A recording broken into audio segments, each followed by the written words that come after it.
Phùng Thiệu Phong đưa con trai đến dự thi ngày hội thể thao dành cho cha mẹ và con cái. Anh quỳ một gối để làm ghế ngồi cho con. Cậu bé Xiang Xiang 5 tuổi trông rất giống Triệu Lệ Dĩnh. Nữ diễn viên Triệu Lệ Dĩnh và Phùng Thiệu Phong đã ly hôn hơn 3 năm. Trong quá trình ly hôn, họ tuyên bố sẽ cùng nhau nuôi dạy con trai. Các phương tiện truyền thông thường xuyên đưa tin về việc Triệu Lệ Dĩnh hoặc Phùng Thiệu Phong đưa con trai đi chơi. Vào tháng 4 năm nay, khi tham dự một buổi quảng bá phim, Phùng Thiệu Phong cũng đã nói về con trai mình, bày tỏ tình yêu thương dành cho con.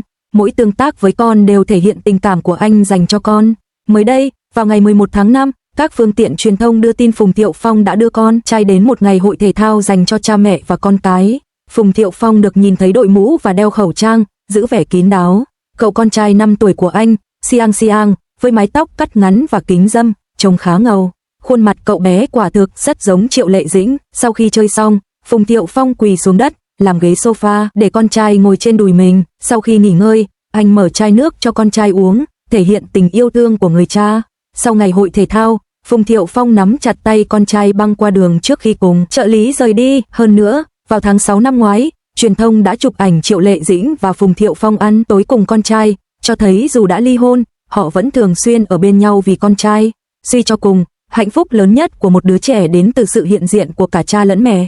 Tất nhiên, hiện tại Triệu Lệ Dĩnh rất bận rộn, hầu hết thời gian trong năm đều ở phim trường và chỉ có thể dành thời gian cho con trai bất cứ khi nào có thời gian rảnh. Câu chuyện đau lòng nhất hôm nay có lẽ là của Triệu Lệ Dĩnh.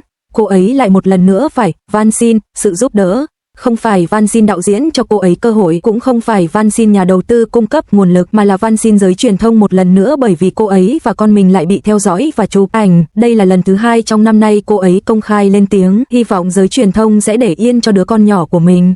Mỗi lần cô ấy đưa con ra ngoài, máy quay phim đều bám theo không ngừng. Tình mẫu tử rất mạnh mẽ, nhưng sự bất lực và tuyệt vọng khi đối mặt với ống kính máy quay trong bóng tối là điều chỉ có cô ấy mới thực sự hiểu. Cô ấy chỉ có thể van xin hết lần này đến lần khác. Lời nói của cô ấy chất chứa bản năng bảo vệ con của một người mẹ. Cô ấy hy vọng mọi người sẽ tập trung hơn vào công việc của mình, chẳng hạn như bộ phim truyền hình mới, những người xây dựng thành phố, và cũng cầu xin cho con mình một chút không gian để lớn lên. Đằng sau ánh đèn sân khấu, cô ấy chỉ là một người mẹ bình thường muốn bảo vệ con mình. Có những ngày không cần ánh đèn sân khấu, không cần ống kính máy quay, nhưng lại trở thành những khoảnh khắc đáng nhớ nhất. Ngày hội thể thao dành cho cha mẹ và con cái năm đó diễn ra trong một buổi sáng đầy nắng.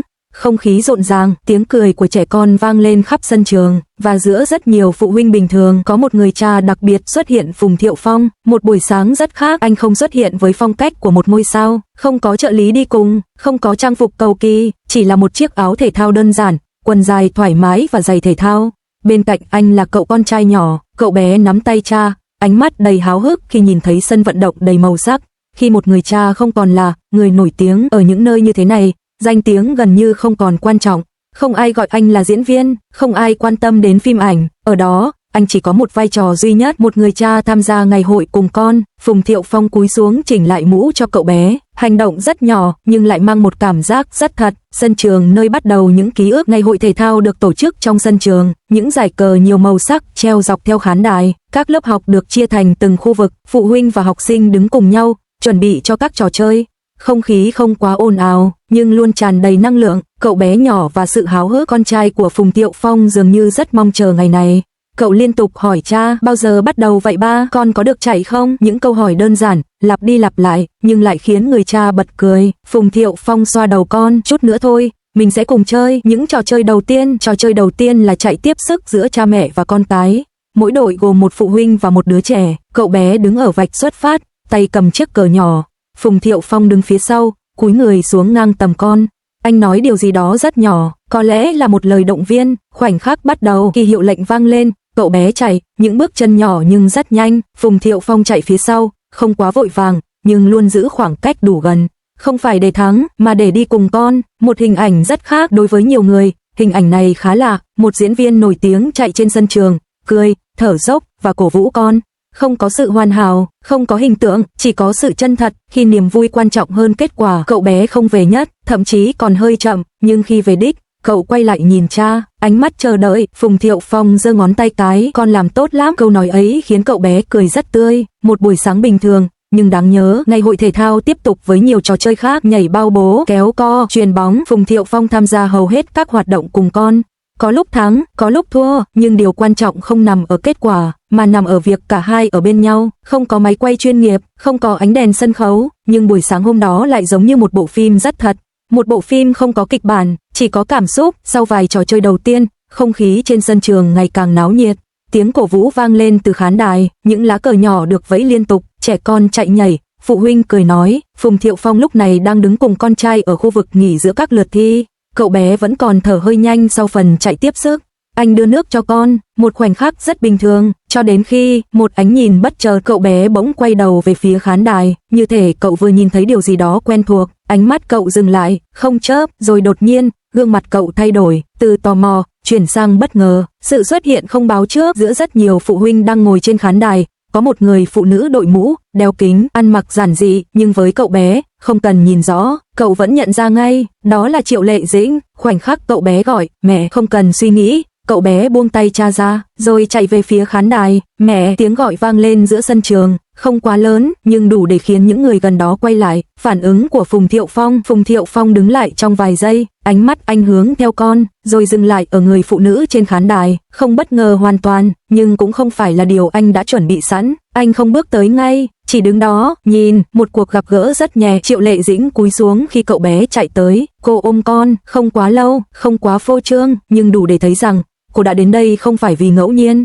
Có lẽ cô chỉ muốn đứng từ xa nhìn con, nhưng cuối cùng vẫn không tránh được khoảnh khắc này, khi ba người ở trong cùng một khung hình. Sau vài giây, cậu bé nắm tay mẹ, rồi kéo nhẹ mẹ xuống đây đi, một lời mời rất tự nhiên, không suy nghĩ nhiều, không hiểu hết những điều phức tạp giữa người lớn, chỉ đơn giản là muốn cả cha và mẹ cùng ở gần mình. Câu nói của con trai khi nhìn thấy cả cha và mẹ cùng có mặt. Triệu Lệ Dĩnh bước xuống, Phùng Thiệu Phong cũng tiến lại gần, khoảng cách giữa họ được thu hẹp, không phải vì họ muốn, mà vì cậu bé kéo họ lại gần nhau. Một khoảnh khắc hiếm hoi, ba người đứng cạnh nhau, không phải trên sân khấu, không phải trong phim, mà là giữa sân trường, giữa tiếng cười của rất nhiều đứa trẻ khác. Một khung cảnh rất đời thường, nhưng lại khiến nhiều người xung quanh bất giác chú ý. Câu nói khiến cả hai lặng người. Cậu bé nhìn cả hai, ánh mắt sáng lên, rồi cười. Hôm nay giống như gia đình mình lúc trước vậy. Một câu nói rất đơn giản, không có ẩn ý, không mang nỗi buồn rõ ràng, chỉ là một nhận xét rất thật. Nhưng chính câu nói ấy khiến cả Triệu Lệ Dĩnh và Phùng Thiệu Phong im lặng trong vài giây. Phản ứng không lời. Triệu Lệ Dĩnh không trả lời ngay, cô khẽ mỉm cười, nhưng ánh mắt hơi trùng xuống. Phùng Thiệu Phong nhìn con, rồi khẽ gật đầu. Hôm nay là một ngày đặc biệt. Không phải câu trả lời trực tiếp, nhưng là cách anh chọn để giữ lại khoảnh khắc ấy. Vì sao câu nói này khiến người lớn khó trả lời? Bởi vì trẻ con không nói theo cách của người lớn. Chúng không vòng vo, không giấu cảm xúc. Câu nói của cậu bé không mang ý nghĩa nặng nề, nhưng lại chạm đúng vào những điều mà người lớn thường tránh nhắc đến. Ba người đứng đó, không ai nói thêm điều gì trong vài giây, nhưng không khí không hề nặng nề, chỉ là một sự lặng im rất nhẹ, giống như ai đó vừa chạm vào một ký ức cũ. Ngày hội thể thao vẫn tiếp tục, tiếng còi, tiếng cười, tiếng gọi nhau vang lên khắp sân.